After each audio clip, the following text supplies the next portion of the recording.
Hello friends, I am Dr. Beena Sethi, Associate Professor in Chemistry, and my today's topic is Sedgwick effective atomic number theory. Actually, this is the extended form of Lewis electron theory. सिज्विक ने Lewis electron theory को 1927 में थोड़ा सा extend किया coordination compounds के लिए। जैसा कि हम जानते हैं, according to Lewis all reactions are like electron giving और electron accepting, these type of reactions are there. Sometimes electrons are giving permanently, sometimes atoms give electron in sharing. So ultimately this is the process of electron giving and taking. तो उन्होंने ये कहा कि coordination compounds बनते समय भी हर metal अगर वो अपने इलेक्ट्रॉन्स को देखे तो वो क्योंकि इनर्ट गैस के बराबर नहीं होते, तो वो अपनी किसी भी ऑक्सीडेशन स्टेट में कॉम्प्लेक्स बनाए और जितने भी लिगेंड से बनाए उसकी कोशिश या उसका अटेम्प्ट यही रहता है कि उसके वैलेंस शेल में total number of electron next inert gas के बराबर आ जाए। जैसे अगर वो 3D सीरीज का है तो उसका अटेम्प्ट रहता है कि वो 36 कर ले अपने वैलेंस शेल में टोटल नंबर ऑफ इलेक्ट्रॉन, और अगर 4D सीरीज का है तो 54, और अगर 5D सीरीज का है तो 86। और या तो वो 4 लिगेंड से रिएक्शन करता है या 6 से करता है या 5 से करता है, तो उसका अटेम्प्ट या उसका टारगेट यही रहता है कि उसके बाहर इनर्ट गैस कॉन्फ़िगरेशन होना चाहिए, और यही रूल इफेक्टिव एटॉमिक नंबर कहलाता है।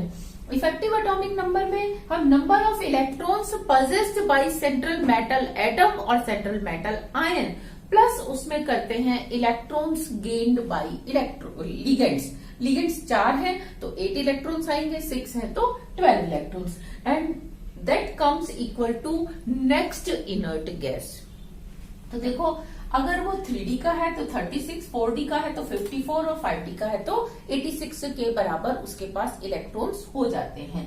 तो फॉर एग्जांपल हम यहाँ 3 एग्जांपल डिस्कस कर रहे हैं। जैसे हेक्सासाइनोफेरेट 2। हेक्सासाइनोफेरेट 2 में क्योंकि आयन का कॉन्फिगरेशन एटॉमिक नंबर 26 है, +2 ऑक्सीडेशन स्टेट में it will have 24 electrons.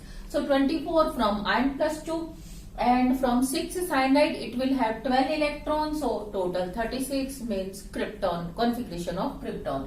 Similarly tetracyanocuprate 1, अब इसमें क्या देखेंगे, इसमें कॉपर +1 स्टेट में है तो 28 इलेक्ट्रॉन्स तो इसके अपने होंगे, अदरवाइज इसके 29 होते हैं, एक ऑक्सीडेशन स्टेट में 28, और 4 साइनों से इसको मिलेंगे 8 इलेक्ट्रॉन्स, तो टोटल 36। सिमिलरली पेंटामीन क्लोरो प्लेटिनम 4, तो इसमें हम क्या देखते हैं, प्लेटिनम 4 का क्योंकि 78 प्लेटिनम का है तो +4 में इसके पास 74 इलेक्ट्रॉन्स होंगे, and 12 electrons from ammonia and chlorine, so 12 electrons plus it comes 86, it means configuration of radon. तो इस तरीके से ये हम देखते हैं कि हर एटम की यही कोशिश रहती है नट गैस के बराबर अपना इलेक्ट्रॉनिक कॉन्फिगरेशन कर ले। Similarly, we can see few more examples of effective atomic number. This is hexacyanoferrate. इसमें Fe+2 स्टेट में है और 26 एटॉमिक नंबर, +2 में 24, 12 from ligands and total number is 36। Similarly pentacarbonyl ion 0, इसमें Fe 0 स्टेट में है, 26, 10 from ligand and 36, and hexacarbonyl chromium 0, तो chromium का 24 होता है, 0 में 24 और 12 from ligands and 36 effective atomic number.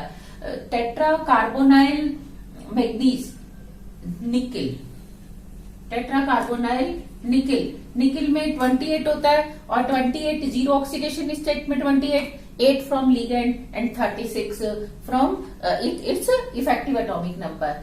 और ये टेट्रासाइनोक्यूप्रेट 1, तो कॉपर +1 में 29 - 1 28 इलेक्ट्रॉन होंगे, 8 फ्रॉम लिगेंड एंड 36।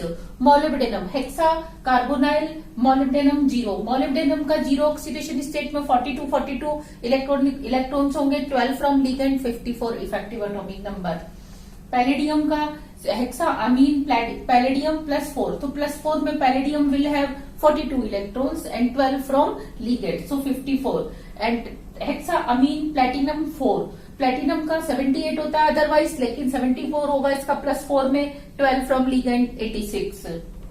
सिमिलरली इस प्लेटिनम के सॉल्ट में 86 होंगे और पैलेडियम के सॉल्ट में 54 इलेक्ट्रॉन्स होंगे। तो इस तरह से बहुत सारे कोऑर्डिनेशन कंपाउंड्स में मेटल जो है इफेक्टिव एटॉमिक नंबर कॉन्फ़िगरेशन लेने की कोशिश करते हैं और ये हम देखते हैं काफी हद तक ट्रू भी है।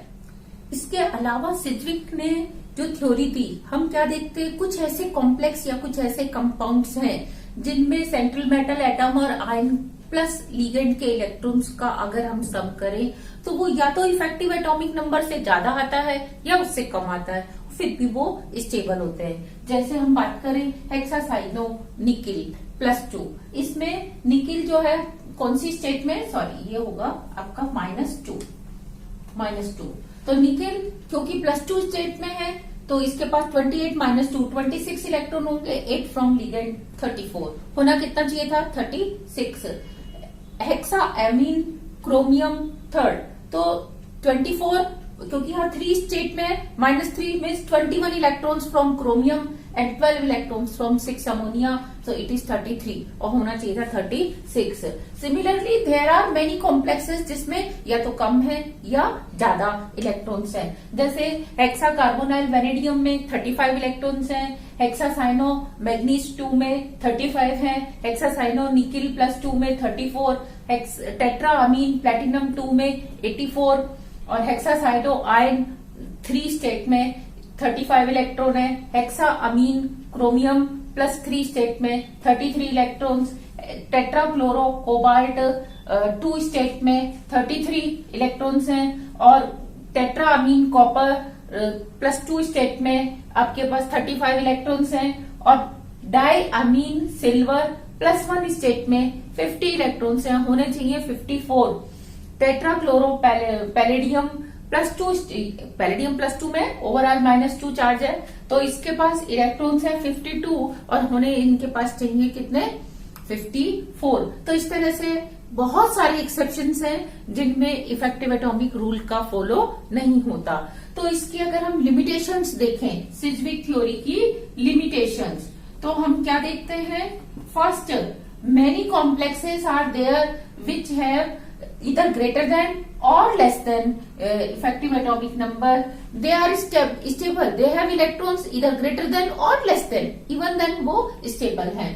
Types of orbitals involved. ये पता नहीं चलता कि इसमें sp3d2 हाइब्रिडाइजेशन होगा या d2sp3 होगा, कौन से ऑर्बिटल्स एक्चुअली बॉन्डिंग कर रहे हैं इसकी कोई इन्फॉर्मेशन नहीं मिलती।